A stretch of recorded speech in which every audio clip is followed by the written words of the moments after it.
세번역 성경으로 빌립보서를 읽다 보면 2장 6절부터 11절까지 들여쓰기를 한 것을 볼 수 있습니다. 왜 이 부분이 들여쓰기 되어 있는 것일까요?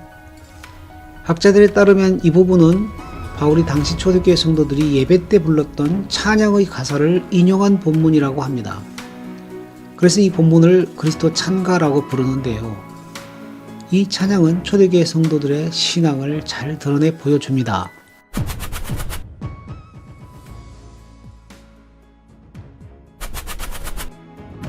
이 찬양은 본래 하나님과 동등한 분이셨으나 인간의 몸을 입고 이 땅에 내려오신 그리스도의 겸손으로 시작합니다. 그리고 마지막은 하나님께서 예수 그리스도를 지극히 높이시는 내용으로 끝이 납니다. 그래서 예수님은 하늘에 있는 자, 땅에 있는 자, 땅 아래에 있는 자들 모두가 무릎을 꿇는 지위에 오르셨고요. 모든 입이 예수 그리스도를 주님으로 부르게 되었습니다. 신약성경 저자는 이러한 예수님의 지위를 만유의 주라는 말로 표현합니다. 예수님은 언제 만유의 주가 되셨을까요? 과거에 되셨을까요? 아니면 미래에 되실 예정인가요? 대체로 학자들은 예수 그리스도가 이미 과거에 만유의 주가 되셨다고 봅니다. 과거 언제 예수님이 만유의 주가 되셨을까요? 십자가의 죽으심, 부활, 그리고 승천을 통해서 그렇게 되셨습니다. 사도신경에 하늘에 오르사 하나님 우편에 앉아 계시다가 라는 부분이 있는데 여기 하나님 우편이라는 지위는 하나님과 동등한 권위를 뜻합니다. 즉 예수 그리스도는 지금 부활의 몸으로 하나님 우편에 앉아 계시는데 바로 이 자리에서 예수님이 만유의 주로서 만물을 통치하고 계시는 것입니다.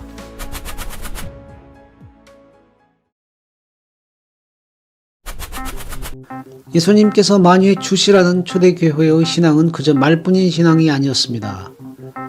초대교회 성도들은 실제로 예수 그리스도께서 만물을 바로 지금 통치하고 계시다고 믿었습니다. 예수 그리스도는 교회의 머리로서 교회를 통치하십니다.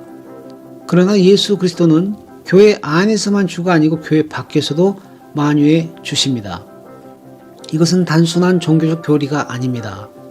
이 신앙은 그리스도인의 세계관의 근본적인 혁신을 요구했습니다. 이 신앙은 성도들이 세계를 바라볼 때 예수 그리스도가 하나님 우편에 앉으셔서 온 세계 만물을 통치하고 계시다는 관점으로 세상을 바라보게 했습니다. 이 세계관은 구체적으로 삶의 영역 하나하나에서 삶의 방식을 적용하도록 만들었습니다.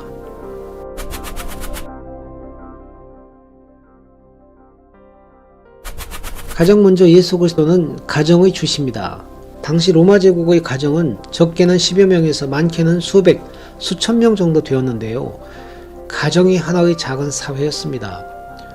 이렇게 가족의 숫자가 많은 것은 노예들도 가정을 구성하는 일원이었기 때문인데요. 상류층 귀족의 경우 대저택뿐만 아니라 여러 곳에 흩어진 영지의 광산이나 공방에서 일하는 노예들도 모두 가족의 일원으로 포함되었습니다. 이러한 가정에서 가장은 왕처럼 군림했는데 이때 가장을 파테르 파밀리아스라고 불렀습니다. 그러나 초대교회 성도들은 예수 그리스도가 만유의 주시기 때문에 가정에서도 그리스도가 진짜 파테르 파밀리아스라고 믿었습니다. 이 말은 가장이 더 이상 파테르 파밀리아스가 아니라는 뜻입니다. 당시 로마에는 가정규례와 관련된 책이 유행이었습니다. 그런데 그 규례는 주로 가장에게만 주어지는 교훈이었습니다. 가장이 아내와 자녀, 종들을 잘 다루는 기술을 알려주는 내용이었습니다. 신약 성경에도 가정규례가 나오는데 흥미롭게도 성경의 가정규례는 완전히 달랐습니다. 성경의 가정규례는 남편, 아내, 부모, 자녀, 주인, 종 모두에게 주어졌습니다. 파테르 파밀리아스이신 예수 그리스도께서 모두에게 교훈하시는 것입니다. 바울은 이러한 가정규례의 정신을 다음과 같이 요약하여 말합니다. 그리스도를 경외함으로 피차 복종하라. 그리스도가 가정의 파테르 파밀리아스인 것입니다.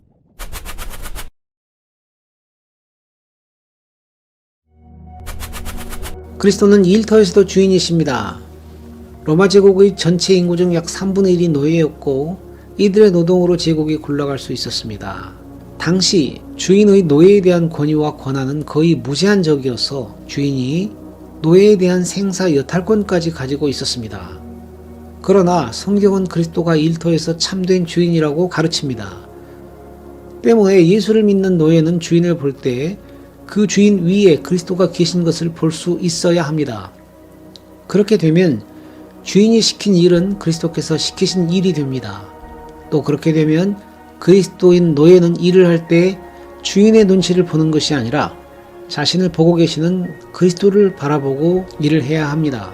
그렇게 되면 목욕물을 데우고 주인의 토가의 주름을 바로잡고 요리를 하는 그 모든 일이 세속 일이 아니라 주의 일이 됩니다. 또한 예수를 믿는 주인은 자신이 일터의 진짜 주인이 아니라 그리스도가 진짜 주인이라는 사실을 알아야 합니다.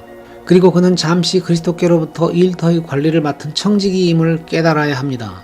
주인은 일터에서 일하는 일꾼이나 노예를 말하는 짐승이 아니라 형제 자매로 볼 수 있어야 합니다. 따라서 당시 노예들에게 일반적으로 행해졌던 폭행, 감금, 사지잘단, 인두질, 처형 등과 같은 체벌을 가해서는 안 됩니다. 바울은 주인들에게 이렇게 말합니다. 위협을 그치라. 그리고 바울은 너와 노예의 진짜 주인이신 그리스도가 하늘에 계셔서 너희를 내려다보고 계시다는 사실을 잊지 말라고 했습니다. 이처럼 그리스도는 일터의 주인입니다.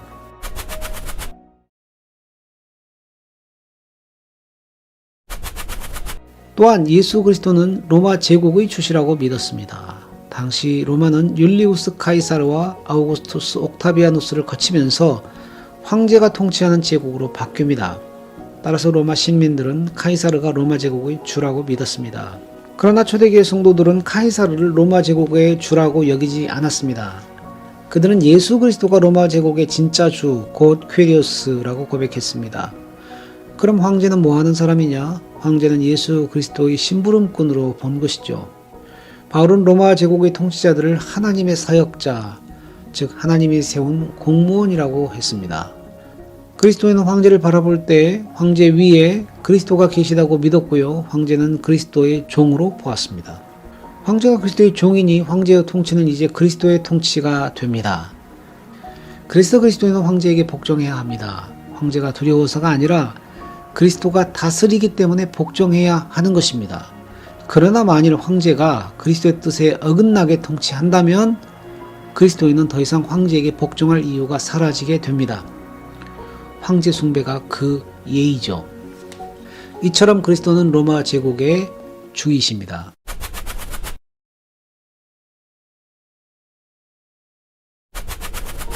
예수 그리스도는 가정과 일터 로마 제국의 주인이십니다. 더 나아가 그리스도는 유대인에게도 주이시고 로마인들이 야만인으로 부르는 바바리안들, 그 중에서도 특별히 야만적인 스구디아인들에게도 주이십니다. 바울은 말합니다. 거기에는 헬라인이나 유대인이나 할례파나 무할례파나 야만인이나 스구디아인이나 종이나 자유인이 차별이 있을 수 없나니 오직 그리스도는 만유시요 만유 안에 계시니라. 또한 바울은 유대인이나 헬라인이나 종이나 자유인이나 남자나 여자나 다 그리스도 예수 안에서 하나라고 말합니다. 그리스도의 통치 안에서 모든 인종, 계급, 성별의 차별은 다 무너집니다. 그리스도 안에서 모든 인간 관계는 재규정됩니다.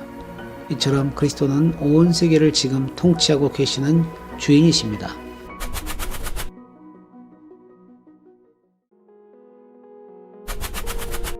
이러한 그리스도 신앙을 현대 그리스도인들은 잊고 있는 것 같습니다. 많은 그리스도인들은 예수 그리스도가 교회 안에서만 주인 줄로 생각하고 교회 밖에서는 주가 아니라고 생각합니다.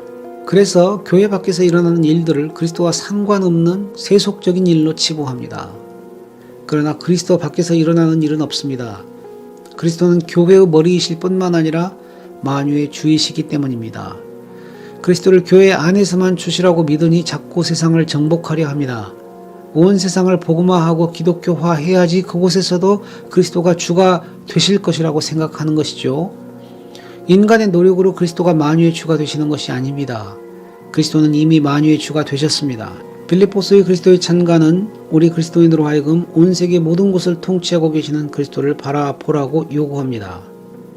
교회뿐만 아니라 정치, 경제, 사회, 문화 등 모든 영역도 그리스도께 무릎을 꿇게 되었습니다. 의회와 회사, 학교, 가정, 연구소, 카페, 병원, 거리도 그리스도의 다스림 아래에 있으며 우리의 일터와 일상도 그리스도의 통치 아래에 있습니다. 따라서 우리가 하는 모든 일은 다 주의 일이 됩니다. 그래서 바울은 말합니다. 무슨 일을 하든지 마음을 다하여 주께 하듯 하고 사람에게 하듯 하지 말라.